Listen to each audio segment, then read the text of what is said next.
Louvado seja nosso Senhor Jesus Cristo, sempre seja louvado. Então hoje, nosso quarto encontro, meditaremos o tema: a paixão, um ato meritório. Então o sistema vai ser aquele em que pequenos trechos eu vou ler e ali colocarei o entendimento de Santo Tomás e outros santos da igreja. Alguns parágrafos vão identificar, vamos partir desse parágrafo 1, 2, 3, 4, para que vocês possam estar acompanhando, mas uma parte estarei explicando aqui e outras remetendo ao texto. Então, no primeiro parágrafo, Santo Tomás nos apresenta o seguinte: a graça foi concedida a Cristo, não só do modo como é concedido a alguma pessoa, mas também pelo fato de ser Ele a cabeça da igreja, para que a graça pudesse passar dele para os seus membros. Então, quando pensamos nesta graça concedida a Cristo, também vem a nós os seus frutos. Cristo, como todos os homens que são chamados a amar a Deus, eles vão e recebem a graça de Deus para que vivenciem a santidade e possam anunciar a palavra de Deus, como os profetas no Antigo Testamento. Então, a Cristo foi elevado mais. O que Ele fez aqui era o objetivo de fazer por nós. Então, os méritos de Cristo chegou também a nós. As boas obras de Cristo também chegou até nós. Enquanto buscamos a graça de Deus, isto é, sua ação divina agindo em nossa vontade e inteligência, nos beneficiamos desta ação que resulta na nossa conversão e, consequentemente, garante a nossa salvação. Assim, somos beneficiados por Cristo pelas suas boas obras, pois pertencemos hoje a seu corpo místico, que é a igreja. Então, Cristo se entrega como sacrifício para a salvação de toda a raça humana. Por ele passa a graça que hoje chega ao seu corpo místico, que é a igreja, que é cada um de nós batizados, que recebemos os benefícios dos méritos de Cristo e da sua ação salvadora em nossas vidas. Então, a paixão, ele tem um aspecto meritório. O que significa esse aspecto meritório? Que é algo louvável e digno de prêmio. Quando pensamos em algo meritório, é algo que ele é louvável e digno de prêmio. Às vezes não somos merecedores daquilo, mas o que Cristo fez por nós tornou-se a sua paixão e as consequências da sua paixão algo merecedor a nós, porque Cristo tomou a frente, Ele se entregou por nós. Pois a salvação do gênero humano ocorreu como fruto de um sacrifício prefigurado nos holocaustos do Antigo Testamento.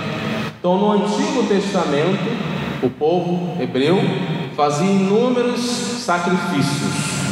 Isso para que eles pudessem, de certa forma, será que Deus será misericórdia de mim? Vai abrandar mais a sua ira? Será que ele irá ver com melhores olhos do seu povo? Aí vinha fazer todos aquele holocausto, boi, vaca, os cordeiros mais perfeitos, que era pedido. Mas no fim, Deus via aquilo e Ele também estava se preparando para realizar o sacrifício por nós, que é o próprio Cristo, Ele entregar o seu próprio Filho. Então esse sacrifício, ele é oriundo da humilhação desejada e da total entrega, como instrumento apaciguador e planificador da soberba e desobediência de Adão e Eva contra Deus. Então Adão e Eva pecam, desobedecem a Deus. Deus, ele dá uma ordem né, para que não comas do fruto proibido da árvore. Vocês têm tudo aqui, olha, tem fartura, mas não coma aquele fruto. A única ordem foi essa. Mas Eva, tentada pelo demônio na figura da serpente, vai lá e pega, come. Depois vai lá Adão, que não pergunta, né? De onde veio isso? De onde você pegou isso? Vai lá, é gostoso, vai lá e come também. E com isso houve o quê? Um ato de desobediência à ordem estabelecida por Deus. Então, Cristo, diante disso, ele tenta o quê? Apaciguar e planificar este ato cometido por Adão e Eva contra Deus. Com isso, Cristo satisfaz seu Pai, trazendo os frutos da paixão aos membros de seu corpo místico. Então, o sacrifício de Cristo é para remir também e remir o ato de Adão e Eva, para que aquela desobediência, e soberba possam se tornar obediência e humildade. Obediência porque se Eva e Adão desobedeceram, Cristo obedeceu, mesmo ele sendo Deus, obedecerei meu Pai. E sinal de humildade, me farei um de vós menos no pecado e me entregarei por inteiro, para que meu Pai se satisfaça e seja planificado para a eternidade ocorrido. E não possais vós mais fazer sacrifícios, eu serei o sacrifício eterno para a salvação do gênero humano. Quando falamos essa questão de satisfação de Deus, não tão Deus gostava do sofrimento. Por quê? Quando pensamos no sofrimento e na morte, para que o sofrimento e a morte pudessem existir e nós fizéssemos parte desse sofrimento e da morte, teria que haver o quê? O pecado. Deus pecou? Não, quem pecou foi Adão e Eva. Então chegamos à seguinte conclusão: quando dizemos, nossa, Deus, Ele gosta do sofrimento das pessoas, tem aquela pessoa que sofre, uma pessoa tão dedicada a passar necessidades, como Deus pode gostar do sofrimento? A questão é que Deus não gosta do sofrimento, porque Ele não conhece o sofrimento. Então, a consequência dos sofrimentos deste mundo e da morte é consequência do pecado. E como Deus nos ama, o que o amor dele faz, ele se compadecer, como no Evangelho do último domingo, ele compadeceu-se do povo, que estava sofrendo na escravidão, e ele foi lá, ouviu aquele povo e enviou Moisés. Então Deus se compadece do gênero humano e envia Cristo, que se faz homem, para trazer essa apaciguar, para planificar essa relação entre Deus e o homem. No parágrafo 4, aí eu estou escrito, nós devemos saber, parágrafo 4, então dizendo no quarto parágrafo, nós devemos saber também que apesar de Cristo, por sua morte, ter adquirido um mérito suficiente para toda a raça humana, há coisas específicas que são necessárias para a salvação de cada alma em particular. E essas coisas, cada alma deve buscar por conta própria.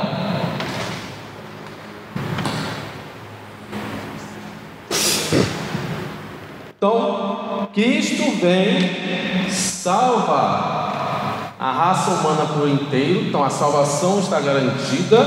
O pecado da desobediência e da soberba foram vencidos pela obediência de Cristo e pela humildade de Cristo.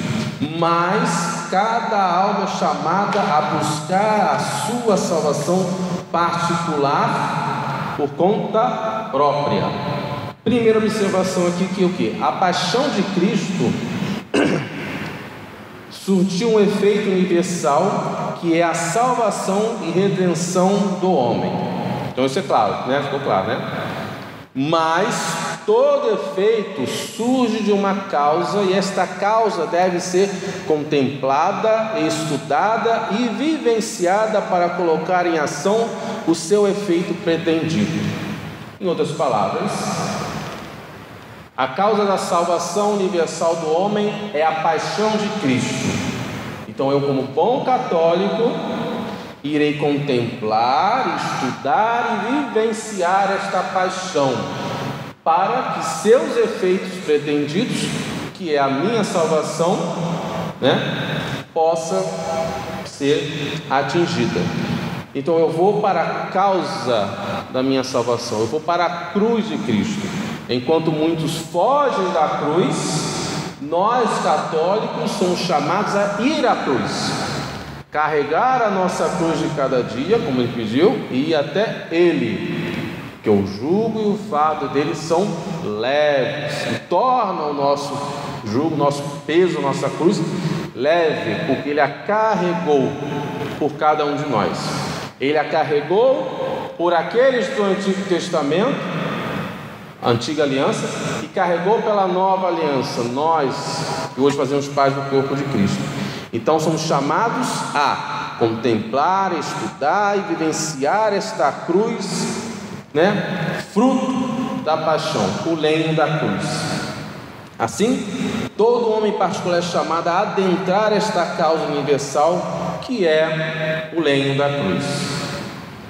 Tem um santo, eu não me lembro qual é o nome, mas ele diz que, agora eu vou trazer o nome, sem dúvida, que porque Cristo nasceu, né, numa família em que um deles, que era José, né, ele, esqueci o nome, qual é a profissão de José, gente?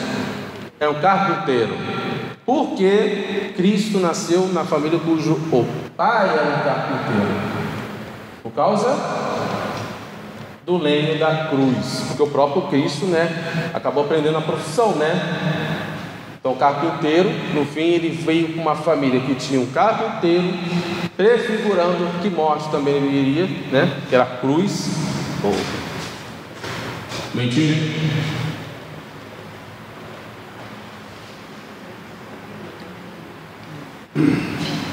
Oba, agora sim. Então já tinha esse sentido de Cristo nascer no seio de uma família cujo pai era carpinteiro. Ora, já vimos que a causa universal da nossa salvação é a cruz de Cristo. E ora, a causa universal, a outra, o pecado, é a causa universal de todos os males e enfermidades no mundo presente, que ao sermos concebidos, né, já se faz presente pelo pecado da desobediência, como o primeiro obstáculo a ser ultrapassado por cada um de nós. Então, o mal no mundo é fruto do quê? Do pecado. O pecado é a causa universal do mal, da maledicência, dos erros que vemos hoje, dos absurdos, das tragédias, das doenças do corpo, da morte e as loucuras que vemos no dia a dia, a corrupção desvairada aí, ou aquele caso, né, de Suzano, em que a pessoa adentra o mal no último nível e comete uma tragédia, com total consciência que aqueles rapazes estudaram, se instruíram, usaram suas faculdades mentais que podiam servir muito bem para o bem e usaram para o mal. Em vez de serem instrumentos da vida, foram instrumentos da morte, fruto do pecado. Vou falar que foi bullying, vou falar que foi arma, sinto muito, é o pecado, é o mal. Uma família que não tem Deus, que não tem valores, como o mundo que a gente vive aí, que todos os cristãos ou são perseguidos e mortos fora do Brasil, ou são achincalhados, xingados ou humilhados pela lei aqui no Brasil. Então, nós precisamos vivenciar a cruz e vivenciar os valores cristãos e não deixá-los que eles saiam do seio de nossas famílias. né? Então, o pecado é a causa universal de todos os males. E quando somos concebidos, já viemos com o pecado da desobediência como o primeiro obstáculo a ser vencido. Assim, o pecado da desobediência de Adão e Eva é lavado pelo efeito da morte de Cristo, que transmite a cada homem um renascimento espiritual. O homem nasce da carne, com isso ele nasce do pecado, quando somos concebidos, né? Já vimos esse pecado, mas vem Cristo que nos faz renascer de forma espiritual, que nos conjuga e incorpora a Cristo a partir do sacramento do batismo. Então, quando somos concebidos, nós vemos com a marca do pecado da desobediência. E Cristo, ao morrer, ele traz um remédio contra esse pecado da desobediência, que é o batismo, que nos limpa, nos faz renascer para uma nova vida, que é a partir do sacramento do batismo. Batismo este que é elevado quando o próprio Cristo recebe no Rio Jordão por João Batista. Cristo tinha tudo, o Espírito tinha tudo nele. É o eterno, o próprio Deus numa carne humana, o ser eterno. Pensa coisa mais suprema, estava lá resumido no Cristo. Mas como Cristo disse, eu irei assumir a carne humana como um todo, menos no pecado, para que esta carne tenha condições de justamente, né, enfrentar o pecado. Então Cristo se humilha, Deus se humilha e torna-se homem. E eu quero que sejam salvos, a raça humana, vivencie todos os meu caminho. E Cristo instala em si o sacramento do batismo, porque o que o João Batista fazia no Rio Jordão era confissão, praticamente, perdão dos pecados, para a purificação daquele povo, né? Eles iam para o Rio Jordão com um vestido com saco sujo, né? Eles botavam tipo uns sapos, né? Quanto mais sujo eram os sapos, eles botavam um sapo com terra, com fezes de animais, e iam até o Rio Jordão junto a João Batista. Me renova, ia lá e limpava essas pessoas que estavam sujas nessas roupas, simbolizando, ó, eu estou cheio de pecado. Os limpava, era aquela coisa visível a todos, e também os limpava de seus pecados. O início do renascimento espiritual. Vai Cristo, e não vai sujo, ele vai limpo, né? Jesus não põe nenhum saco com restos, lodo, lama, não, ele vai lá e recebe o batismo, elevando o batismo, que é para remissão deste pecado, a desobediência, eleva como também entrada no seu corpo. Então Cristo faz com que o batismo de João Batista passe a ser o batismo do renascimento. Por isso, quando somos batizados, renascemos, o Espírito Santo vem até nós e renascemos como novas criaturas, né? Um novo nascimento. E carimbado pela água que sai do lado transpassado da lança, que Cristo, né? Aí do lado dele transpassado sai o que? Sangue e água, remetendo também a capacidade desta água do batismo lavar todos nós e toda a igreja ali, toda a terra, porque aquela água, aquele sangue atinge a terra como sinal da redenção de todo o gênero humano e desta realidade. No parágrafo 7, que é assim, pegando aí, pessoal? Isso. Assim é que cada indivíduo deve buscar renascer em Cristo e receber aquelas outras coisas nas quais opera o poder da morte de Cristo. Que estas outras coisas são? Que? Nossa, a salvação está garantida, estamos salvos. Mas São Tomás nos apresenta, mas tem também uma ação particular e individual. Porque Cristo nos remiu, Cristo nos garantiu o céu. Antes de Cristo, todos iam para a mansão dos mortos. Não tinha aquela noção de céu e inferno, é um lugar para todo mundo. Tinha até a cultura judaica tinha um lugar para os maus, mas também para os bons. Mas era tipo mansão dos mortos, ficava lá, onde estavam os profetas, onde estavam todos aqueles que vivenciaram a antiga aliança. E estavam lá também Adão e Eva.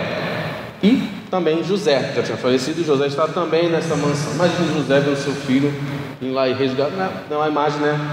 Bonita. E também ver Adão e Eva sendo resgatados por Cristo, né? Então todos iam para lá, para essa mansão dos mortos. Não tinha essa noção de céu e inferno. Então outras coisas são os sacramentos. A igreja também faz parte dessas outras coisas, o magistério, a tradição, as demais boas obras que Cristo ainda realiza pelo seu corpo místico. Amém? Alguma dúvida? Não, até agora? Tá. Fica bem claro. E acontece, muitos ficam, sim, Cristo nos garantiu a salvação, pegando um pouquinho dos nossos irmãos protestantes. Cristo morreu de uma vez por todas e acabou, nossa salvação está garantida. Ok, até aí somos fechados, mas não preciso, pedir perdão, no caso, chegar ao Padre, preciso falar direto com Deus, não preciso fazer parte do corpo de Cristo, que é a Igreja Católica, esse corpo místico, onde há a graça segura. Dentro daquela pergunta, fora da Igreja Católica tem salvação? Que diz os teólogos? Deixa que os teólogos e filósofos estudem essa questão. A nós, fiéis, cabe o que? Só Deus sabe. O Espírito sopra onde Ele quer, mas tudo pende para este corpo místico. A esperança é que um dia todos, por esta vida, cheguem lá. Então só cabe a nós rezar por aqueles que não estão aqui conosco, que não fazem parte da Igreja Católica. Respeitá-los, todas as denominações, sim. Mas dizer que todas levam a Deus, aí, calma aí, eu já desqualifico e digo que esse corpo místico, que é a Igreja Católica, ela já pega os pontinhos, não pega. Aqui é a graça segura. Se você vivenciar o catolicismo bonitinho, como deve ser, buscar a santidade, é a graça segura. Fora daqui, só Deus sabe. Mas aqui Ele dá certeza. Então agora eu vou deixar de ser católico. Aí já entra a soberba. E você sabe que aqui agora que você sabe que aqui é o caminho seguro, então você não vai sair, Quando você sai, e aí, agora você está cometendo pecado, você está vilipendiando o próprio Deus. Quando você sabe que é seguro, você não sai. Pergunta, tem aí uma perguntinha, se for a seguinte: tenho feito a minha parte como membro do corpo místico de Cristo quando o pecado que insisto em praticar? Então é uma pergunta que devemos fazer a nós. Hoje eu tenho ciência. A paixão de Cristo trouxe a mim, méritos que não são exclusivos meus, mas são de Cristo. As boas obras de Cristo, que é a nossa salvação e redenção, chegam a nós. E as demais obras de Cristo também chegam a nós. Que obras são essas? Os sacramentos, a igreja, a tradição, o magistério, a Sagrada Escritura e demais, os santos. As ações, a vida de santos são um retrato desse Cristo, a continuidade de Cristo, são um exemplo para nós. E aqui eu fiz um resuminho e depois eu vou seguir para as três objetivos da remissão dos nossos pecados. Mas só uma introduçãozinha. Por exemplo, quando alguém comete um erro contra o próximo, a gente espera que este faça a devida reparação na mesma medida do erro e de suas consequências, certo? Vou lá, peguei uma pedra, livre, espontânea vontade, fui lá e joguei na janela do vizinho. O que eu espero? O que a pessoa espera? Eu vou lá, pague uma janela, um vidro novo, né? No meu valor ou até melhor, para acalmar. Ih, tomei consciência, fiz besteira. Vou lá, vou pagar, então vou pagar na mesma proporção e medida, vidrinho bonitinho, vou lá e pago. É assim que quando cometemos o erro contra alguém. Mas quem cometeu esse erro, né, foi o pobre Adão e Eva. Mas como o próprio homem repararia esta ligação de amor com Deus, perdida por Adão e Eva? Então o homem, em um dado tempo da história, na figura de Adão e Eva, errou com Deus, cometeu um erro. Então, beleza, já que ele cometeu o erro, o homem vai resolver esse problema na mesma medida e proporção. Só que não, porque cada homem foi ferido, como fala aqui homem, né? E também mulher, o gênero humano, né? Cada homem foi ferido mortalmente pelo erro de Adão, e isso lhe impede de consertar aquela questão de satisfazer a Deus, fazer com que seja tudo planificado, tudo volte ao normal em relação entre o homem e Deus, o que fizera por não ter o poder de desfazer as consequências na mesma medida e proporção. Por isso que o homem sozinho não consegue vencer o pecado. Por isso Cristo se faz sacrifício e pecado por nós, pois Ele é Deus que se entrega por amor a nós e também por Adão e Eva. Ele faz isso pela salvação dos homens e também por Adão e Eva.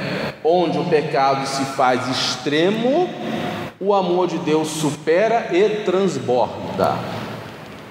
Como eu falei no início, o mal, ele não é uma criação, uma invenção de Deus. Deus é o sumo bem, né? Deus é sumamente bom, sumamente belo e sumamente verdadeiro. O que é Deus? Sumamente bom, sumamente belo e sumamente verdadeiro.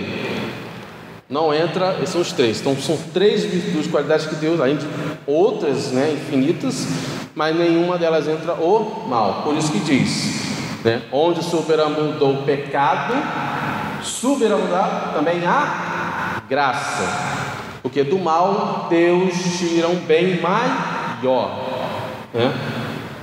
A paixão torna-se remissão de nossos pecados por três razões.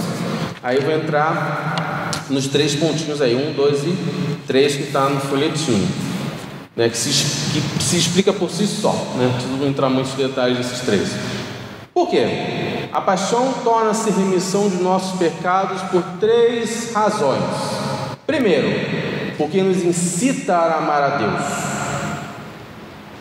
Diz São Paulo: eis aqui uma prova brilhante de amor de Deus por nós. Quando ainda éramos pecadores, Cristo morreu por nós. Aquela passagem: amai os vossos inimigos.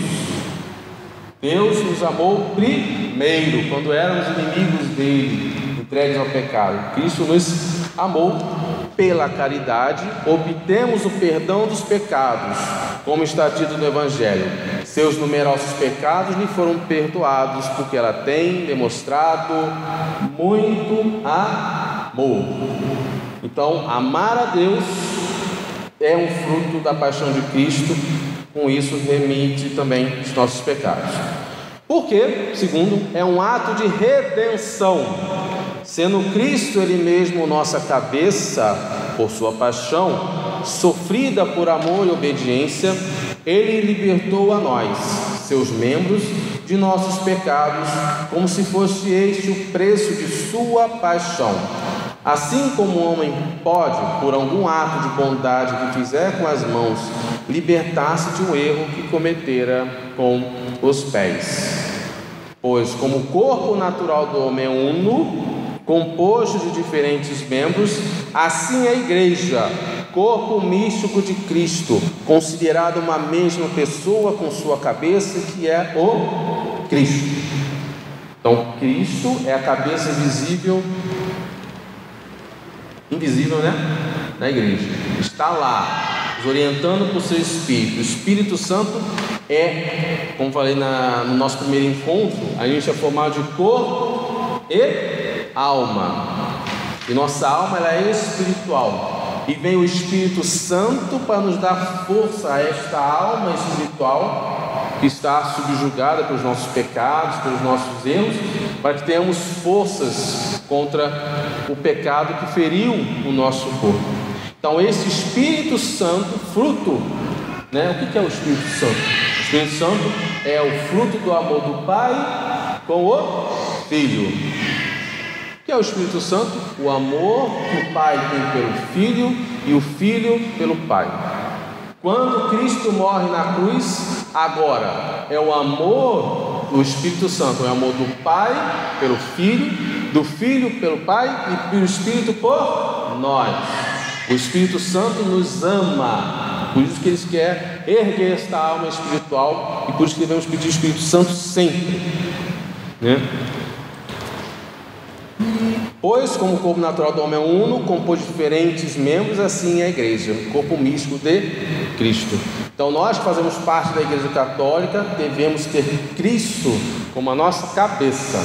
Em outras palavras, não seguir a nossa vontade, o que eu acho, o que eu penso, o que eu sinto, mas o que age, pensa e sente o Cristo, que age pelo Espírito Santo na igreja.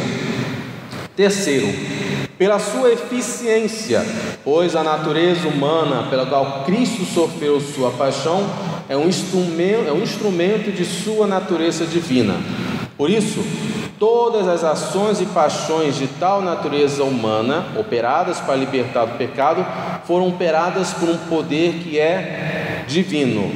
Em sua paixão, Cristo nos libertou de nossos pecados de modo causal, isto é, Ele instituiu para nós algo que seria a causa de nossa emancipação, que é a questão da causa universal. O que é a causa universal da nossa salvação? É a paixão de Cristo, pela qual qualquer pecado pudesse ser redimido a qualquer hora, fosse cometido agora, ou em tempos passados, ou no porvir, bem como um médico que prescrevesse um remédio pelo qual toda doença fosse curada, até mesmo as que viriam futuramente. Cientes, né? Aí eu concluo com uma perguntinha. Ciente de que Cristo é a causa universal da remissão dos pecados, somos chamados às seguintes ações individuais. Aí vocês gravarem na mente. Primeiro, antes de a gente entrar no exercício quaresmal. Primeiro, a busca dos sacramentos do batismo para renascer espiritualmente.